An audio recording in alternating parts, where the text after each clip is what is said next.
अभी कुछ दिनों पहले ही हरियाणा के पंचकुला में अखिल भारतीय आयुर्वेद महासम्मेलन का आयोजन किया गया था। इस महासम्मेलन में आयुर्वेद से जुड़े कई कार्यक्रमों और प्रदर्शनियों को भी जगह दी गई। वहीं इस 3 दिवसीय महासम्मेलन का समापन 10 नवंबर को आयुर्वेद दिवस के खास मौके पर किया गया। इस महासम्मेलन में किसानों को औषधीय फसलों की खेती के बारे में भी जानकारी दी गई। साथ ही यहाँ लगी प्रदर्शनियों के जरिए आम जनता, मेडिकल छात्रों और औषधीय फसलों की खेती करने वाले किसानों को भी कई नए उत्पादों से रूबरू करवाया गया। आपको बता दें कि एक स्वास्थ्य के लिए आयुर्वेद की थीम पर आधारित इस महासम्मेलन का उद्घाटन केंद्रीय मंत्री सर्बानंद सोनोवाल द्वारा किया गया। इस दौरान पंजाब हरियाणा के स्वास्थ्य मंत्री समेत केंद्रीय स्वास्थ्य और आयुष मंत्रालय के अधिकारी भी मौजूद रहे।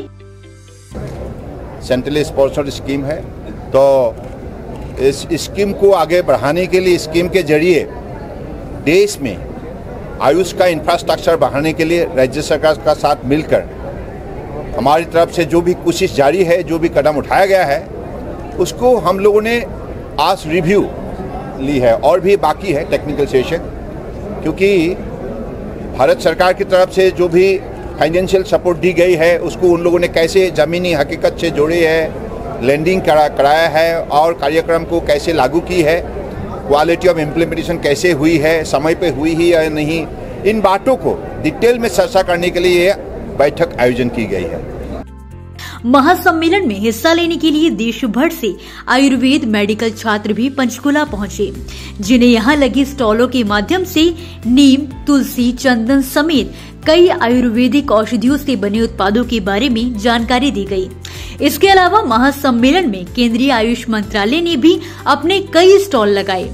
I would say that National Medicinal Plant Board since last 2000 is doing the awareness and promotion of the medicinal plants, and it has already developed a mobile-based app that is known as eCherak app, which has been published in 7 vernacular languages, and it is now doing as a facilitator.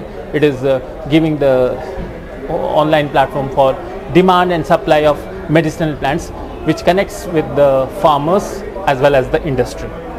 On behalf of Medicinal Plant Board, National Medicinal Plant Board, I wish to extend the greetings on 8th Ayurveda Day, which is being celebrated this year with the theme Ayurveda for One Health. And when we say that Ayurveda is for one health, it includes the health of the entire cosmos, universe, the plant health and animal health and the human health, because it is considered in Ayurveda that human beings are the miniature creature of the universe. So when the plants, animals and the environment is healthy, the human beings are becoming healthy.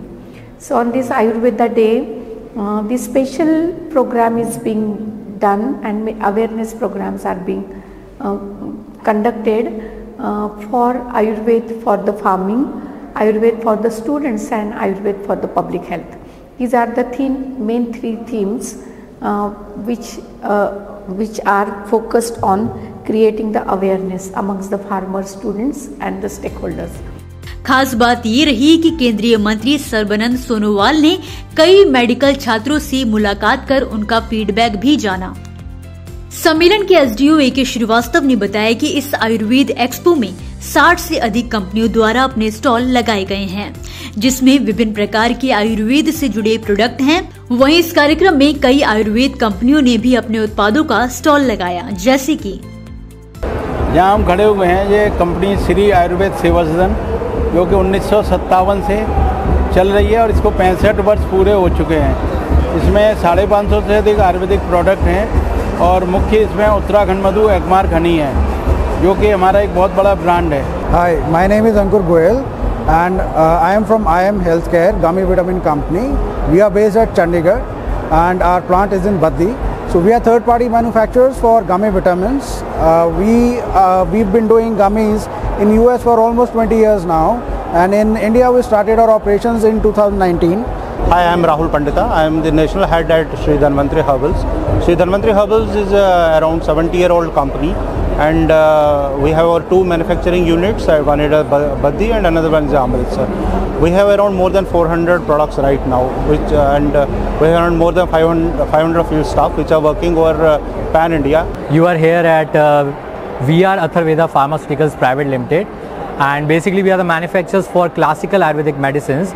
हमारे पास आपको सभी प्रकार का भस्मा, कूपिकव रसायन, शोधित द्रव, पाक अवले, वटी, Google's, जो पूरा बैद्यनाथ का रेंज है वो हम लोग यहाँ पे प्रोवाइड करा रहे हैं। नमस्कार, मैं रविंद्र कपूर, सांडू फार्मास्यूटिकल लिमिटेड। आयुर्वेद के सिद्धांतों के अनुसार हमारे सब प्रोडक्ट्स को हम मार्केटिंग के लिए तैयार करते हैं, ताकि गुणवत्ता को ध्यान में रखते हुए हम जितने भी हमारे लोग पेशेंट्स हैं या डॉक्टर्स लोग हैं उन तक हम अपने क्वालिटी प्रोडक्ट्स को पहुंचा पाएँ।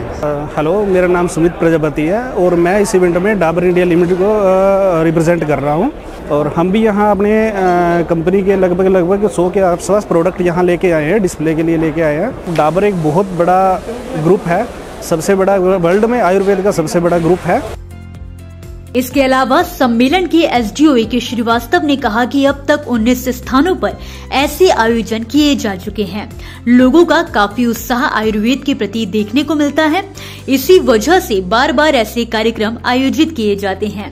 उन्होंने कहा कि अब अगला महासम्मेलन मुंबई में होगा, जबकि जनवरी 2024 में दुबई में इंटरनेशनल आयुर्वेद महासम्मेलन आयोजित किया जाएगा, जिसमें देश दुनिया के लोग जुटेंगे और आयुर्वेद की शक्ति को महसूस कर सकेंगे।